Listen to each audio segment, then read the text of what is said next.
Hey everybody, thanks for tuning in to Movie Geeks United. This is a special episode, you might say a once-in-a-decade episode of the show, because Sight and Sound has unveiled their top 100 greatest films of all time, as determined by over 1,600 critics, filmmakers, what have you, across the world.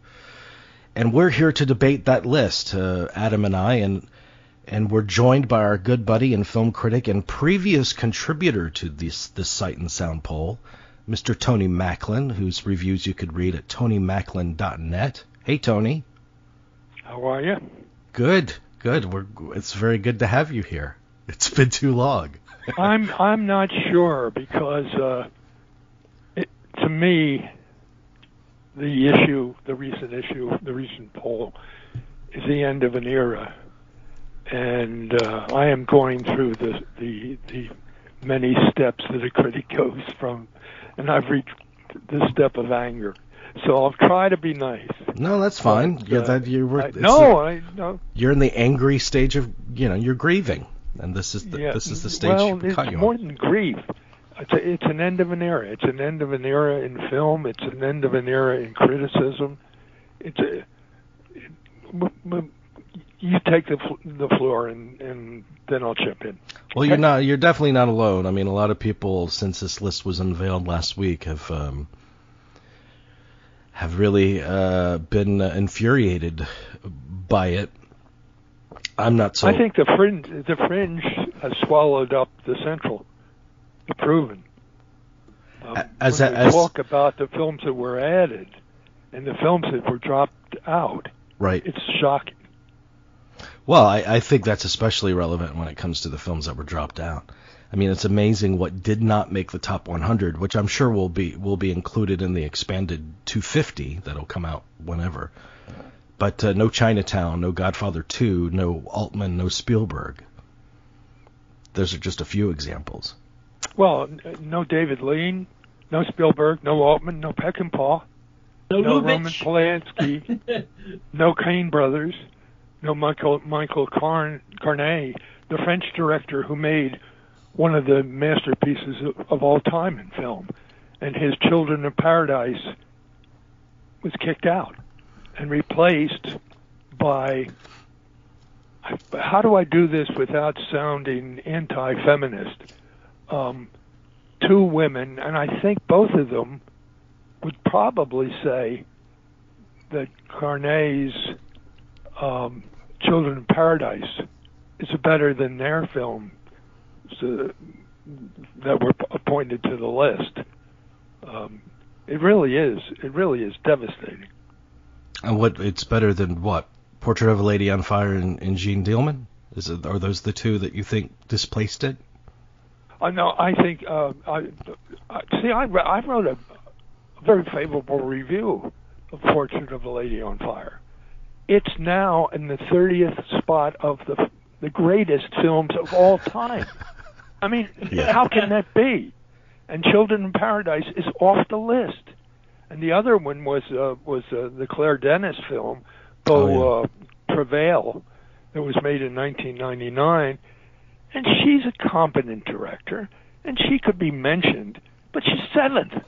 Her film is seventh.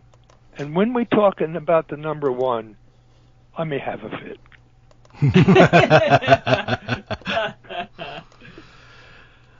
Okay. Well, where should we start, Adam? Where would you like to start? Well, see, Adam is the voice of calm reason, so I'm glad he's here. I'm somewhere in the middle ground on this, for sure. But I echo your sentiments about this being the end of an era, because it is very sad in a way, because I said this to Jamey privately, that I feel like we're in an era of cinema studies as opposed to cinema fans voting on this sort of thing. And these are the films that, a lot of people think should be in there for reasons other than the fact that they love film. And I think that's, having said that, Jean Dielman, I appreciate it for what it is. I get what she was attempting to accomplish. I just don't feel like it belongs at the top of the list. although I will say that I do appreciate its merits. And I find it also very interesting that things have changed so rapidly that just since the last Leonard Maltin movie guide was published, and that was only 8 years ago, it wasn't even in his book. He didn't deem it important enough to include in Leonard Maltin's book, nor was it in Pauline Kael's book, a collection of her reviews. It wasn't in there either. I don't even know if she ever reviewed it. So I think that's interesting that it wasn't deemed important enough for those movie guides. I just think it was a tremendous oversight on Maltin's part. And as for Pauline Kael, I guess she could have written about it, even though she would have hated it. Yeah. But she was off 6 months of the year, so maybe she didn't get a chance. Okay, Phyllis. Chance to review. Okay, Phyllis. Make a defense of the film before I tear it apart. Well, the only defense I have is that that she does lull you into a sense of complacency with the pacing of the film. I mean, it's that's how the ultimate. Is that what you go to the movies for? No, it's not. A state of complacency?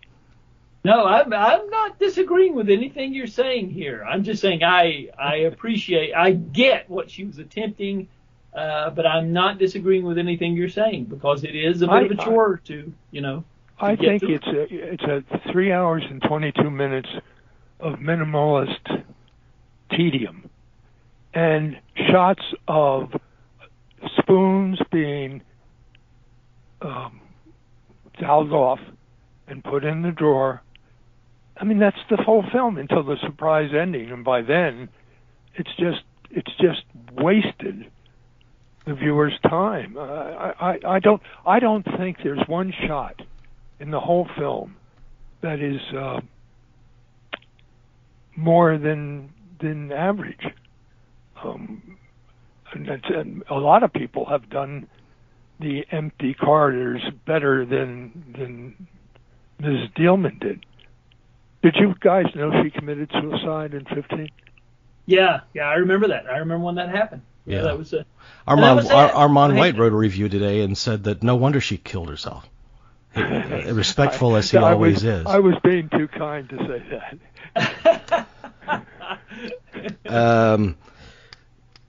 I love the movie, and I agree with everything you say, Tony. It's about complacency. There's no remarkable shot in the movie. She's putting spoons in drawers. I mean, I'll tell you another thing, Jamie, that bothers me about it. This is one thing that's ended, or not ended, but collapsed in our society, is language. This film does not need a film script, because there isn't one line. No, there isn't. That is not just ordinary speech. Yes. And for what purpose? Because she leads an unremarkable, unexpressive life. Well, an unremarkable, unexpressible film comes out of that for me. Right. It is a day in the life. It is actually a day in the life. And most of our lives are not filled with incident. So when you lead an unremarkable, stifled life, why would you just spew prose all over the place all day long? That's not part of your world. Let me quickly go down a list of all the films that were dropped out from 2012. The so Life and Death of we're off Jean Dielman. No, he's saving the we'll best get for back last. on her. I just want to say I'm building up to something. Okay. I always have a goal in sight. I am building up to saying, is Jean Dielman any better than any of these films that were dropped off? Seventh Seal, Ingmar Bergman. Intolerance. I want to talk about Griffith in a while. A Day in the Country. Gary, The Wrath of God. Greed. Peckinpah's The Wild Bunch. There are only 2 Westerns in the whole list, and one is about to drop off. Once Upon a Time in the West, Sergio Leone's tremendous film, is not going to be on the list the next year. The Lawrence of Arabia, Magnificent Ambersons, Wells, Chinatown, which I think came out in 1974, got kind of dwarfed by the part 2 of the Godfather, which is also off the list. And part 2 is much better than the original. The original, I agree, was the studio's film. And I was surprised by Chinatown, because I felt that the appeal of Chinatown, the resonance of it, had only enhanced in recent years. In the world of us, but we are not the sleepwalking woke crowd of reviewers and critics. Yeah.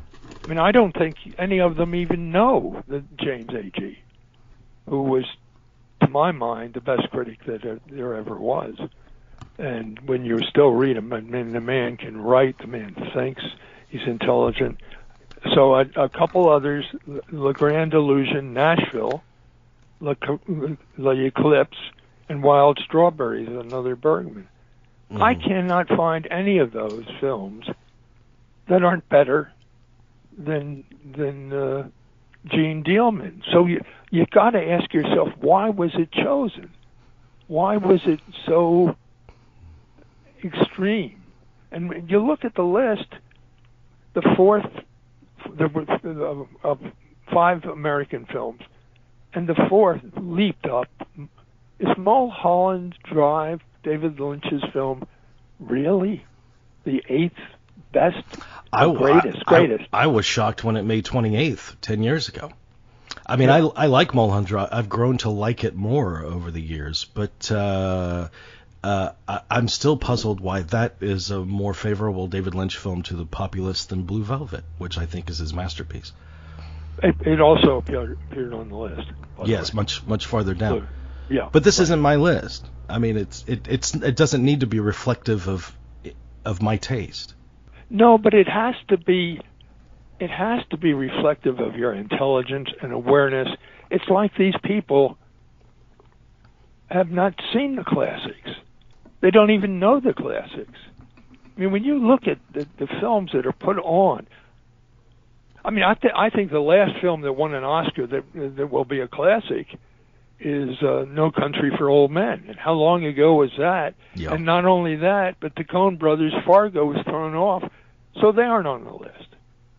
You tell me that the Coen brothers are not better filmmakers than Chantal Ackerman, the director, non-writer of Gene Dealman. Well, sorry, guys, I just got off on a rant. Well, I mean, they there's an argument that, you know, all of us prize articulate dialogue in films, the musicality of that, and yet there is an argument that cinema is action, it's pictures, and Gene Dealman is a true action movie. The entire thing is nothing but actions, and you have to write that. No, I accept it. I accept that she could have made a better film with no dialogue at all. That's not the point I'm making. The point I'm making is that this is a tedious motion picture that's appealing to women who are finally getting a place, a deserved place. But my God, they could have picked somebody better. And in fact, Jean Moreau is off. She's not in any film. When you look at the actors and actresses that are not included, is Breathless not in that list? Pardon me? Is Breathless on that list? I don't think it is. I don't think so either. The one that I really miss is is on my 10 of all time is Truffaut's Jules et Jim. Yes, Jules me too. Jim. Me too. I think it's a wonderful film, and it gets terrific performances, and it's got good music, and it's creative, and it's got a terrific script where they don't communicate, their timing is off. It's just a wonderful film. It's not even on their list. Maybe they haven't seen it. Maybe they just haven't seen it. I mean, I can't speak to all the 1,600 people that they polled, but I will say that the lion's share of this list still falls into the scholarly elite cinema studies category. I mean, it's not like you no longer have Citizen Kane or Rules of the Game or Tokyo Story. I mean, they're all still represented on the list. So first of all, to you, Tony, what is the utility of this list in general? I don't think there's any at all. So I think it's a niche list. It didn't teach me anything about film or raise my awareness, or, I mean, I'm listening to people defend Jean Dielman. And I've barely found anyone defend Jean Dielman. yeah. Well, I mean, you did, but you did it with calm. Yeah. Because I understand Jean Dielman. If people look to this list to figure out what they have yet to see, they're in for a chore with Jean Dielman. Yeah. And may just completely give up before they go any farther. Yes, I saw this one guy that posted that said, God, this movie would have been so much better if it were an hour shorter. And my thought was, man, if this movie wasn't about what it was actually about, it would be much better. Because 3 hours and 15 minutes is the whole exercise. It doesn't convey what it sets out to convey. If it's a trailer, that person would have been better responsive to the movie if it were like a 2-minute trailer and said, man, that was action packed. She dropped a spoon and then she killed a John. Look, it has been played with somewhat this time around because as I understand it, there was an advisor, someone that was hired to communicate to the voting branch that be mindful of representation, and that is the woke culture we live in. I don't think that meant that everybody thought, oh God, I got to put a woman or African American or maybe some did. But that, I'm sure they did. That was a message that came out. But the people still had to vote for this stuff. Well, here's what I think is a crucial point. When I did it in 72 or 1972, when I first did it, the critics, as in 72, were invited to be as subjective and idiosyncratic as they choose. It was the top 10. It wasn't the greatest of all time. And when you say these are the greatest films of all time, it changes it. When I did my first list, I put 6 that are still on the list, and I had just seen Bonnie and Clyde, and that was a very subjective reaction I had to it. I also put on Forbidden Games. It was anti-war from a child's point of view. And you notice how few anti-war films there are on this list? The Battle of Algiers, but it's hard finding another one. That language, culture, awareness, intelligence is all cast away. I still think by and large the majority of this list is very prestigious. Even if it doesn't reflect my personal, I think Best Years of Our Lives is one of the greatest movies ever made. Mm-hmm. Speaking of anti-war. Which is not on the list. Right. That's fine. But enough prestige picks are represented in here that you still get a very good idea of the history of movies. What was the number one movie in 1952 on this list when they first started this once a decade list? Bicycle Thieves. Right. Bicycle Thieves. And it lasted for a while on the list. Citizen Kane was on for most of the years. Right. And then it was replaced a decade ago by Vertigo.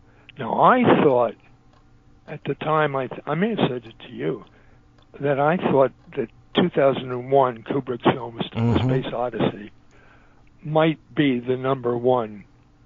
Instead of a Star Child, we got an old Belgian lady. Well, I mean, perceptions change. New generations are coming in.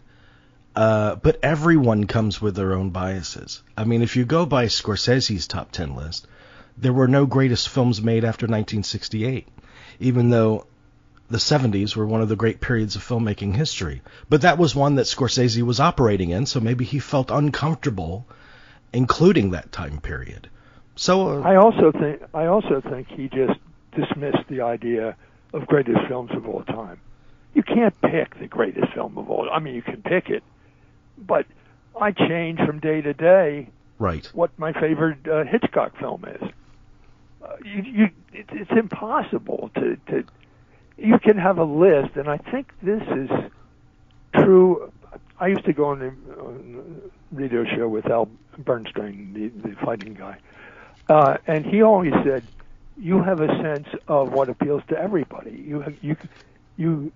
What I like about you," he said to me, "is that you care about films for the masses and films for children and films for older people." And older people don't go to the movies anymore.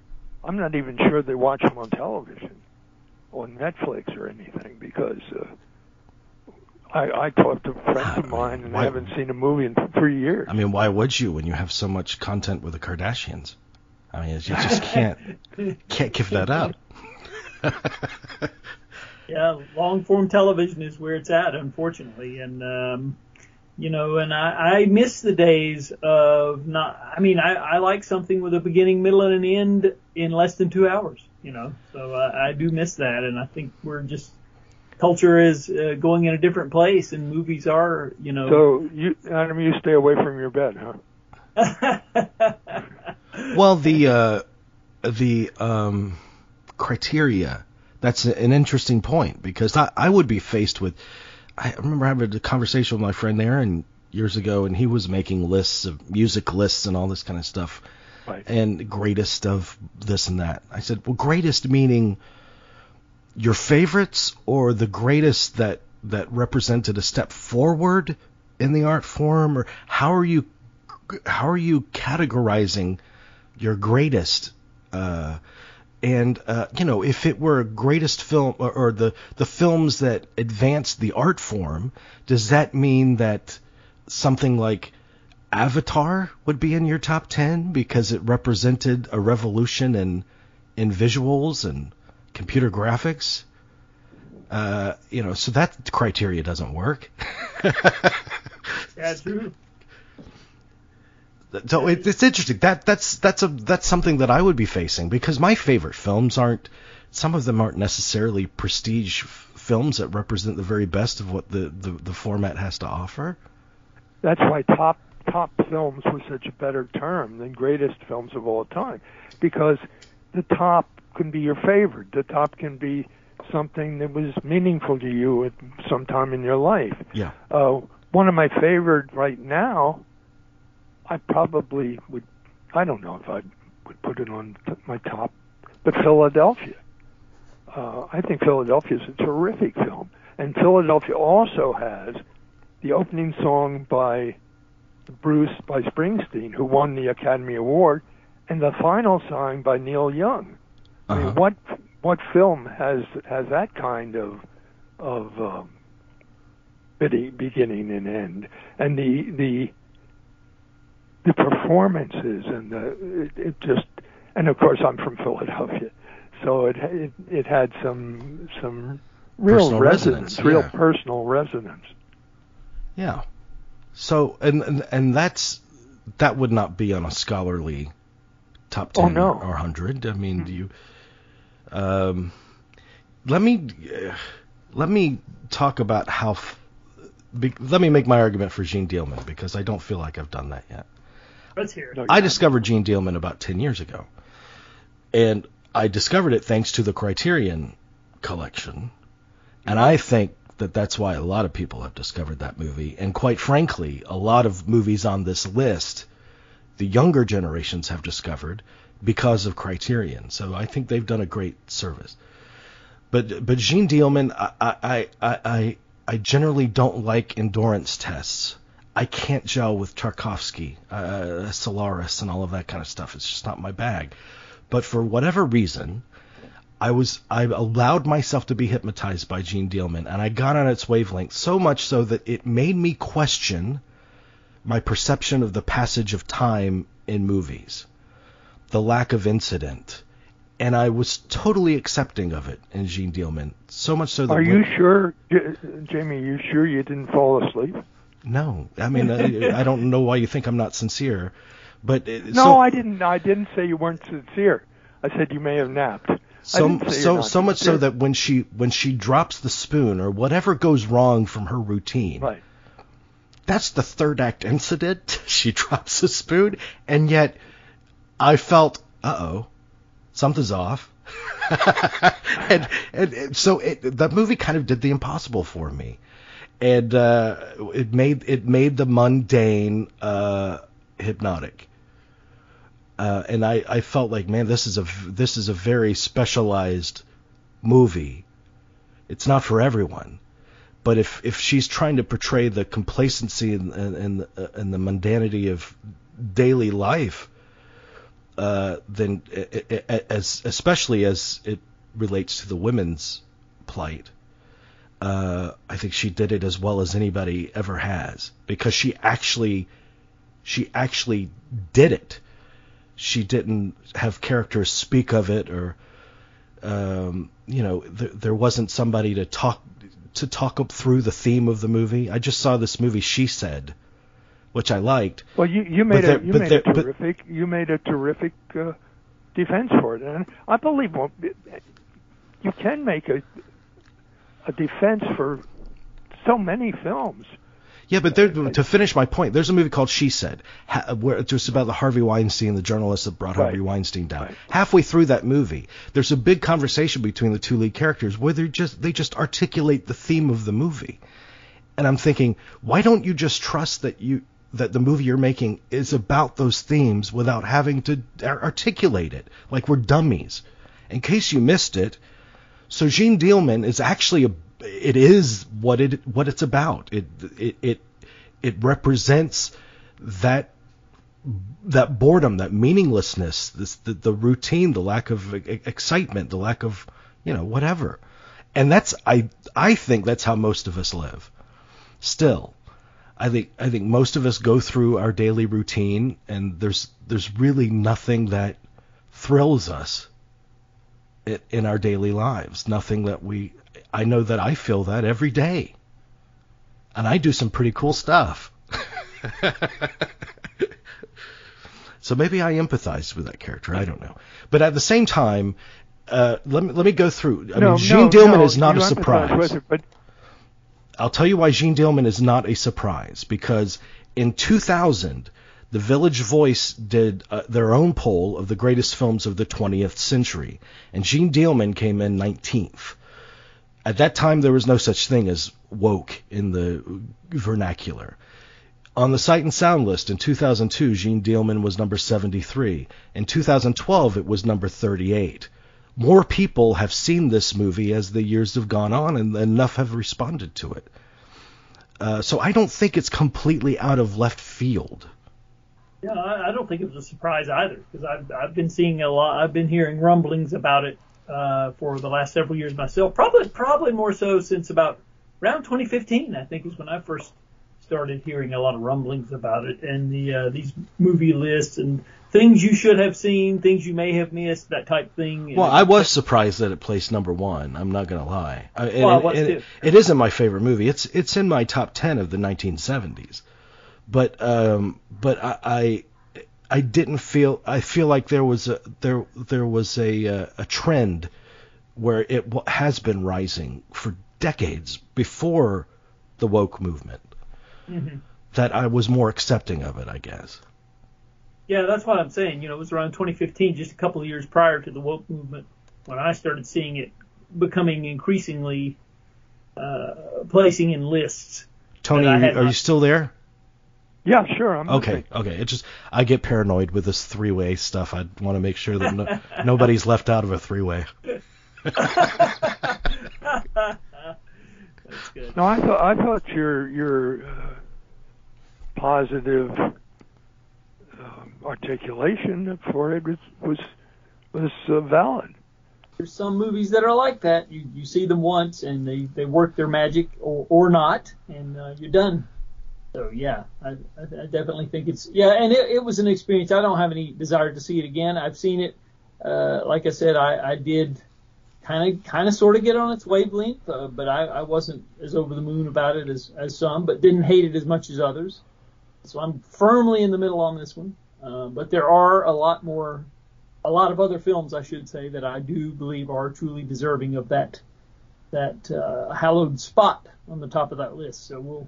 And there are movies like that. Vicky Cristina was when I walked out of that, I was just a mess. I was sobbing. I sobbed on the show when I talked about it when it first opened. I had the same reaction. And I did. And I thought to myself, I'm sobbing in a Woody Allen movie, but it affected me so deeply and personally. I have not returned to see that movie. I don't want to mess with that moment and what that moment represented to me. I don't want to try to manufacture or replicate that moment because it was so special when I saw that movie. There are some movies like that. Yeah, there certainly are. And it's interesting. Sometimes you do return to a film and you have a totally different experience. And Vicky Cristina was like that with me. I did return to it and I enjoyed it, but it was definitely a different sort of experience. Yeah. There's no Contempt on this list. And Contempt has ranked pretty high in previous decades. Sure. Yeah. Well, there still are a lot of French films. Oh, France is very well represented. Yes. But the biggest change is the Asian market, the Asian films. There are a lot of new, like Parasite and Chungking Express, and what was Spirited Away was Japan, wasn't it? The animated wasn't it? Wasn't that? Yeah. That's what's on the list in 75th. Mm-hmm. Persona's still on the list, right? Is Persona still the highest ranked Bergman? I think it is, isn't it? I believe so. Yeah. Deservedly so. I love Persona. Wild Strawberries was taken off, and who eats fruit anymore? I mean, come on. Fruit is a thing of the past. Yeah. And Contempt, the woke doesn't even like the title, so they have contempt for the title. Maybe that's why they didn't. Well,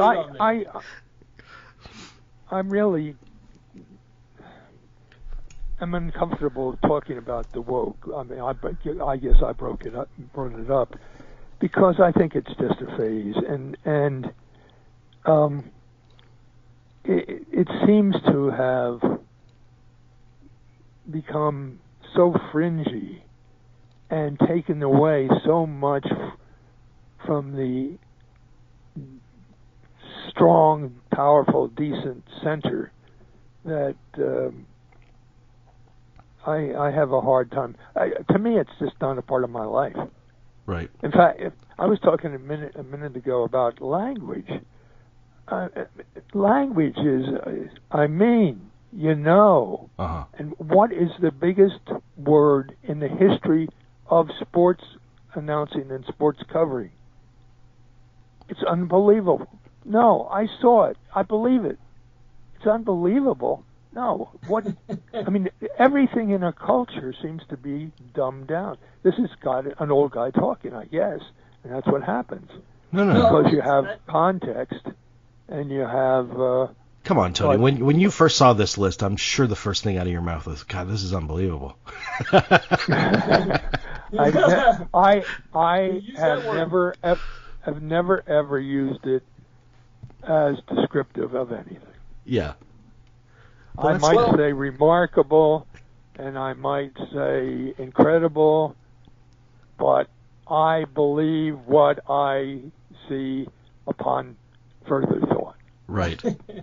Well, you were talking about the dumbing down of the culture, and I think here's a good example of it to me. When I go back and look at old episodes of Carson and these Dick Cavett, talk shows from 50 years ago when I was a child growing up, if you noticed on these talk shows, one of the main guests would always be a literary figure, or 9 times out of 10 you'd see Gore Vidal and Truman Capote, whoever, insert your name here. And when was the last time you watched a talk show when they had a literary figure? Because nobody reads anymore. That's why. And that's where we're at as a culture. That's one example of many that I could cite. So you're talking about the dumbing down of the culture. There's definitely something to be said for that. And if you just look around, you can see what it. Authors are worth talking to? Are there any authors that purge forth like a Vidal or Mailer? Or is there anyone alive like that today? Well, I think Bret Easton Ellis is a good. I listen to his podcast regularly. He's got definite opinions. You may agree with him, you may not, but his podcast is wonderful, I think, and I completely look forward to his reviews of films, even if I disagree with them. And he is a great, but he doesn't fit in with. There's another reason why these people were brought onto those shows. They were characters. Truman Capote. Right. There's nobody like that. Sure. That's true. But everybody who's on those shows today is selling something. Mm-hmm. That's what it's all about. Everybody's become a flack in the modern society. Yeah, it's a glorified commercial, and it's how do we get people to do hits on our YouTube channel and all that stuff, and that's just where we're at. The culture has dumbed down. Nobody reads novels anymore. There's when I'm reading a novel, there's nobody for me to share my enthusiasm with. Say I've just been recently reading Jonathan Franzen's latest Crossroads, which I think is wonderful. There's nobody I can talk to about that. Nobody cares. No, I certainly don't. But we all, all three of us in our personal discussions and discussions on the show bemoaned the dumbing down of culture. Yes.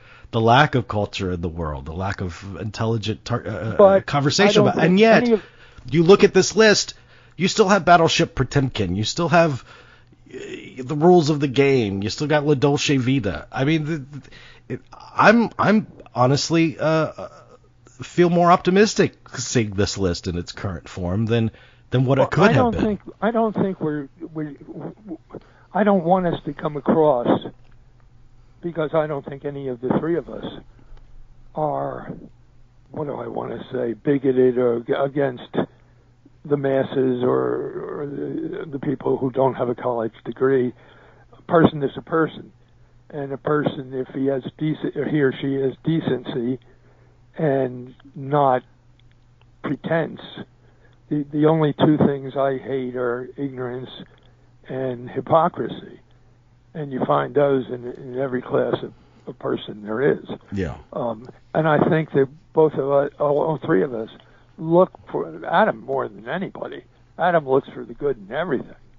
I try. I really do. No, that isn't a weakness. I'm not declaring that as a weakness. I think that's a strength of yours. That no, it really is, because it's so important to put things in context. And that's what we're trying to do here, is put this list in context and what has affected, what has produced the list. Well, there are some. Let's take the two of the among the newest entries, which are both from black filmmakers, Moonlight and Get Out. I thought Get Out was fine. I liked Moonlight. Moonlight was in my top 10 that year. But there is no way I would think it would be among the 100 greatest movies ever made. And yet, maybe these were voted upon by a generation who saw themselves for the first time in especially something like Moonlight. Also, it was for a generation that saw them. Yeah. Yeah. When Moonlight, and I think that was 60th best film of all time. Yikes. Yeah. And I like Get Out. And yet again, for them, for them, it might have been more. It was more inventive, and that made it to me more valuable than some of the films. Go ahead. I'm sorry, Adam. I mean, when I was 1990, when I was 16, my mother dropped me off at the movie theater, and I went to watch David Lynch's Wild at Heart. And to me, it was the greatest movie ever made, because I sat there and I said, man, a movie can be everything all at once. It can be a musical, it can be a road movie, a romance, a horror movie, a violent action, So because I hadn't exposed myself to Bergman or Buñuel or any of the other kind of major risk takers, and so it felt so fresh to me, and to this day I hold a special place in my heart for it. So if I made a list of my favorite movies of all time, the ones that impacted me the most, Wild at Heart would be on there, even though I know it's a completely kind of disreputable pick for many people. And yet it spoke to me. It spoke to me at a time in my life when I was most receptive to it. So something like Moonlight or Get Out, maybe it spoke to those audiences at a time when they were most receptive to it, and so they hold it closer to their heart than something like a Fear Eats the Soul or something. That's a good point. And I have to ask myself too about, to me, repeatability is a key factor in the things I hold near and dear to my heart. And Get Out was, as you said, it was fine, but it's not the kind of movie that you really need to revisit, because once you've seen it, you've been there, you've done that. And some of these movies, you can gain insight into the human experience by rewatching them. Like 2001, which is the prime example. And which brings me, Tony, I mean, you were right in one respect. Because the Sight and Sound, they published their separate list of the directors only, their poll of what the directors that they polled chose. And 2001 came in number 1, Gene Dielman number 6. So the 2001 is held to the highest regard in their list. Do you remember any of the directors who chose Dielman? They haven't revealed their list. I haven't checked the list from previous decades. Okay. I did see it on one list of a critic, David Ehrlich, I think, or I don't even know what people write for anymore. God knows if they write for anything, but I don't know. Criticism isn't what it used to be, but that's the understatement of this episode. Sure. But directors, their top 10. 2001 in first place, Citizen Kane. The Godfather, their third place. Tokyo Story, which has been a constant for many decades in the top 5. It has. Gene Dielman, Vertigo, 8.5. Tarkovsky's Mirror. In the Mood for Love has jumped in the intervening decades. Again, I think in large part thanks to Criterion. Mm-hmm. Yeah, I would tend to agree. Yeah, there's a lot of love for that one, for sure. So if go ahead, Tony. Sorry. As I was looking at this list, I thought of Butch Cassidy and the Sundance Kid, and who are these guys? And then I moved who picked these films. And I think this would shock an American audience. No film with Newman or Redford appears on the list. No film with Spencer Tracy, Cary Grant, Clint Eastwood, Grace Kelly, or Kate Hepburn is on the list. Kate received, I got a phone call one time from her, so she, dear to my heart. She received 10 Oscar nominations and won 4 Oscars. Nothing memorable. Yeah. And it's kind of shocking. Is there any Huston on the list? Is there John Huston on the list? On my list, Maltese Falcon. But no. No, I don't think so. I don't think there is. No, I'm sure not. No, I'm sure not. And here's another thing that I think really is significant. That now we know more about the personal lives of people. Right. And there are 2 directors who I think have really suffered from attention to not only their personal lives, but investing them sometimes in their films. To me, one of the most personal films ever made is Chinatown. Roman Polanski changed the ending. Robert Towne had them going off to Mexico at the end, and of course he had the Faye Dunaway character killed, and John Huston was the evil father. But because of his values or his life, I think that's one thing that stood against him, and one reason why Chinatown was then he thrown out. The other one, the one that really interested me, is a film that James Agee, and if you ever read his book of criticism, he just spends review after review after review positive about this film. He was a liberal, and he wrote in many works. He did what's the one that Jimmy Carter's favorite book? I keep having No Country for Old Men in my. I'll come back to it later. But anyway, he wrote a continued rave about Birth of a Nation. Right. And along came, and it does have its racism, and liberals point that out. Does that mean that it is never at all applauded or mentioned in any positive way? Much of it occurs because of a much not nearly as good a director as David W. Griffith, and that's Spike Lee. Spike Lee just annihilated it. But Spike Lee, what number? Do you have what number his Do the Right Thing is? film was? Yeah, but Griffith didn't have season tickets to the Knicks. So yeah, and yet, yes, and I can see why Spike Lee would have sensitivity about Birth of the Nation, and yet he teaches it in his college course. He recognizes he recognizes in what his own films. Yes, he uses some of the techniques in his films that Griffith used in his. That's exactly right. He uses the techniques because he appreciates the leap forward that they represent in visual storytelling. But that doesn't mean he can forgive its content. What? Did you ever hear a favorable comment about Yes. Griffith? Really? He teaches them. He doesn't teach them just to teach how racist he is. Just to tear them apart, right? Okay. But he always makes it clear that I teach it because it's a piece of filmmaking. It's a giant leap, and yet it espouses ideas that are obscene. Yeah, sure. Yeah.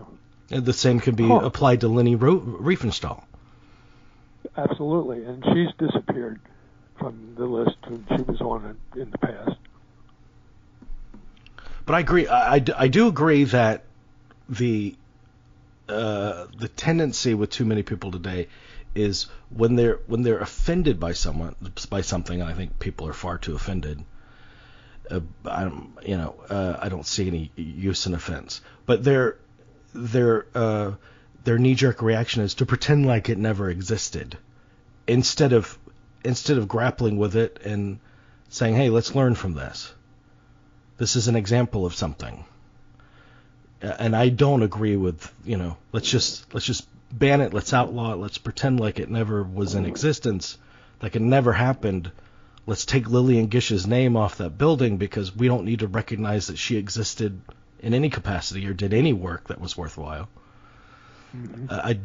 I don't like that rewriting. No, I don't either. Learn from history. Don't erase it. Find the value in what you can take from that history. Well, the basis of this discussion, I hope, comes out. I didn't mean to be so negative. even though I was a bit angry.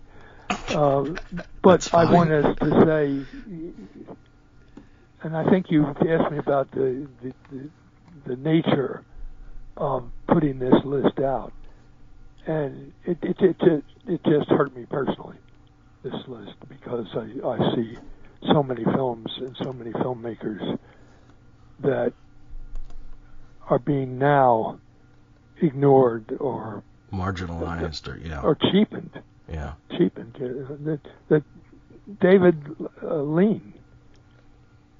I mean, Lawrence of Arabia is a hell of a movie. It is indeed. But it got thrown off. Yeah. It got thrown off the list. It was 81st last time. But on the opposite end of the spectrum, who's probably the most popular filmmaker in cinema history? You know, he's one of a name that is known by the populace, like a Hitchcock, is Spielberg. You couldn't get more of a popular list than Spielberg, and yet he's absent. Yeah. And Jaws is ranked high in every list previous. Jaws should be mentioned because it was, if not great, it was influential. It changed. But I have been sensing a major backlash against Spielberg in the past 10 years. And I know, Adam, you probably have too. I sure have. And yeah. I don't quite understand it. It's almost he's too popular. And I think this has probably always been with Spielberg. But if you appeal to the mainstream, then your artistic merits are blah. Well, no, I think it's more the LeBron syndrome. That LeBron became so successful that he became just in basketball. He's now disliked by 50% of the population. And yet there's never been a better, well, maybe one, maybe Michael, but there's never been a better big man playing the game. I think that the Spielberg thing has been building too, because, I mean, he's been our most popular for, you know, he's had a 20, 25-year run of making the biggest movies of all time. So it's not like he fell out of favor once he reached the top. But there's always been this kind of elite snobism about Spielberg, including the stuff that Terry Gilliam has said about him over the years, which I just find terribly distasteful. Me too. Yeah, it makes me think so much less of Terry Gilliam. And people that claim that, Kubrick criticized Spielberg for Schindler's List, because that's not a movie about the Holocaust. It's about a person that saved Jews, not about the 6 million that were killed. I don't think Kubrick was necessarily critiquing Spielberg when he said that. I just don't think Kubrick could find a way to make a movie about the Holocaust and represent that. And I think Spielberg did. Well, the thing about Kubrick, and I knew him pretty well, I had a correspondence with him, is that in almost all of his films, human beings are shown to be hapless and inept and less than they should be. He is one that finds the human race I think he's like Jonathan Swift. He's like Tom, Dick, and Harry, but the rest of the mass of people, and you see that in his films, in many of his films, that he's not. It's not that he wrote bad dialogue. In 2001, Cale accused him of writing bad dialogue. No, his characters spoke bad dialogue, and that's so. I would be surprised, and I never saw him make a cheap shot at anybody. No. He kind of was above that. Ditto Scorsese. Scorsese never talks bad about people will get on the Marvel kick, but Spielberg's always talked glowingly of fellow filmmakers. And same with Spielberg. I mean, Spielberg has been very glowing of movie makers that are totally different from what he is. But they love movies. Yes. Like the three of us. They love movies, and that makes a difference. You don't criticize what you love, maybe you question it, maybe you think about it a little bit, but you try and put it in context with the greater good succeeding. Okay. Is there anything else we want to bring up about this list? I mean, it's interesting. If I live another 10 years to see how that will tell us how much of this list is a trend of the time or has staying power. Yep, I think that will tell the tale. You're right. And, as you were saying earlier, Tony, about being a little bit angry about this, it's your opinion and you're entitled to it. Well, thank you very much, Adam. and we, I'm always interested to hear, because you're so articulate, even if, and typically I do agree with you most times, and so when I'm saying too much, I've just noticed that. So and we were just complaining about that. What's wrong with me? So anyway, yes, but we do enjoy hearing your opinions about these sorts of things. Yeah, and the fact that you've rubbed shoulders with many of the film personalities on this list, and that you came from a time that, but even I'm sorry I said now we're conscious that we're doing it. It is interesting. I mean, we mentioned it with Bicycle Thieves being listed as the number one choice in 1952. I think Citizen Kane was 11th. It does take time for a lot of films to resonate, to know what a film ultimately represents for the medium and for you personally. So I do like the once every 10 years, but at the same time, I don't know that Moonlight or Get Out or Portrait of a Lady on Fire, what have you, will mean in another 10 years, if it will have any currency at all. Maybe those won't be on the list. It takes time. Maybe it's the immediacy of those movies that these people were responding to. Yep. So you're watching The Whale. You're watching The Whale tonight, Adam? I am. Yes, I have a screener for The Whale. And did you see Avatar last night? I did see it last night. Yes. Is it impressive visually? Visually, it is very impressive. I did not connect with it emotionally for 1 second throughout the entire 3 hours.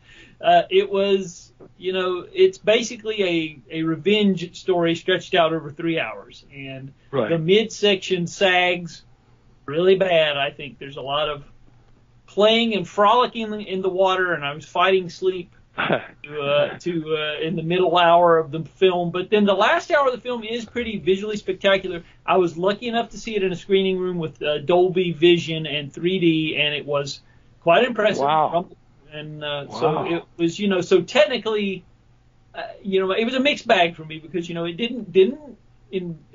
I wasn't invested emotionally, but as far as a roller coaster ride, a visceral experience, it definitely delivered on that level. Best thing, the thing that I'm most looking forward to with the release of Avatar, I want to know how many people are going to mistakenly buy tickets for Tar, thinking that it's Avatar. That'll be quite a surprise. That's irresistible. I remember one time we were playing a children's movie during the day, and at night we had a heavy R-rated movie that I brought in to play in the same theater at night. I remember our projectionist threaded the wrong film through the projector. No. And so these kids that were there for some Disney animated movie were treated to the opening of Reservoir Dogs. And I was expecting a riot. And instead, the parent just walked out and said, "Excuse me, I think they're playing the wrong movie in there." Just very calmly. Thank God for that. If that happened today, I would be sued. You better for trauma. You better believe.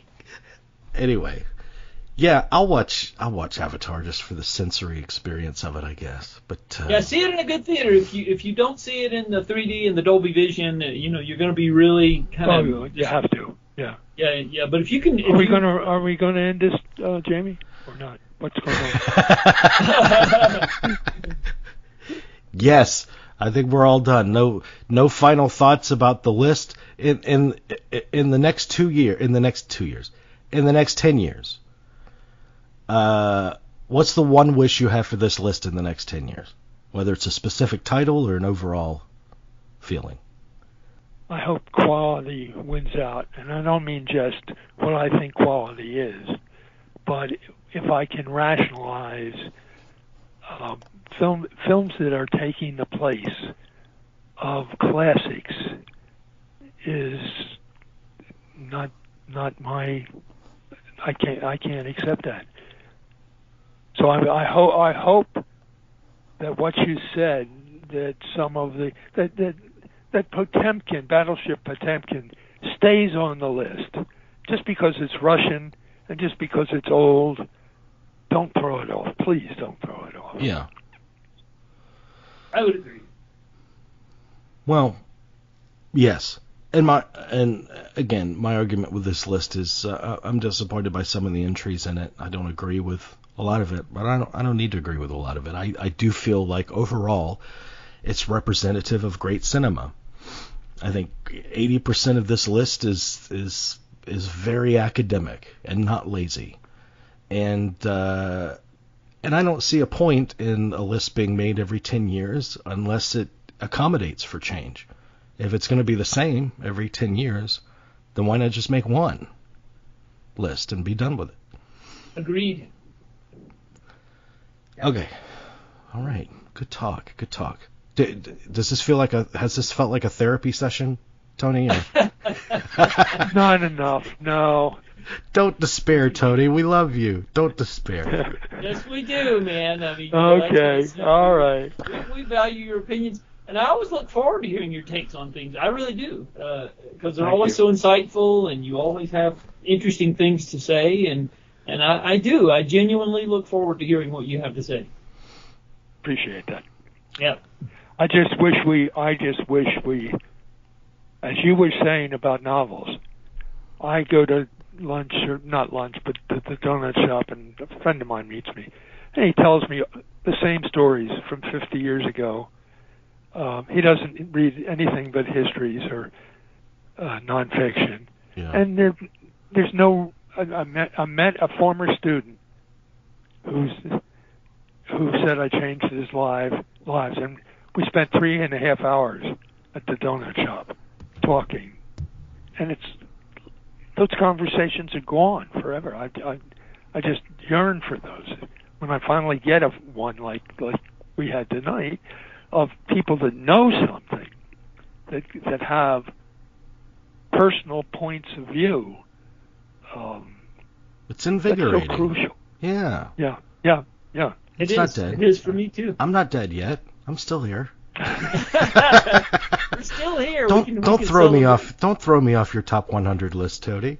That's right. All right. Oh, I've been thrown off so many. What top 100 list? You're on ours forever. All right, guys. Thank you. Absolutely.